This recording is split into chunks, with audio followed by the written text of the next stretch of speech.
ചുനങ്ങാട് പെരുങ്കുറിശി മഹാദേവ ക്ഷേത്രത്തിൽ ശിവരാത്രി മഹോത്സവത്തിന്റെ ഭാഗമായി സംഘടിപ്പിച്ച ശ്രീമദ് ഭാഗവത സപ്താഹ യജ്ഞം ഭക്തിസാന്ദ്രമായി തുടരുന്നു. യജ്ഞത്തിന്റെ ഒന്നാം ദിവസമായ തിങ്കളാഴ്ച വിവിധ ഭാഗവത പാരായണങ്ങളും സാംസ്കാരിക പരിപാടികളും നടന്നു.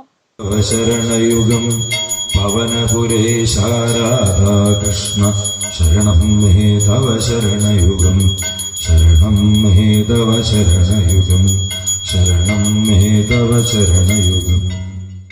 തദൂശൗനക സംവാദം, കുന്തിസ്തുതി, പരീക്ഷത്തിന്റെ ജനനം, വരാഹാവതാരം തുടങ്ങിയ ഭാഗങ്ങൾ യജ്ഞാചാര്യൻ ബ്രഹ്മശ്രീ തക്കേടം നാഗരാജൻ നമ്പൂതിരിയുടെ മുഖ്യ കാർമ്മികത്വത്തിൽ പാരായണം ചെയ്തു. രാമൻകുട്ടി നായർ ഭഗവതി ഇല്ലം സമർപ്പിച്ച പ്രസാദകൂട്ട് ഒന്നാം ദിവസം നടന്നു.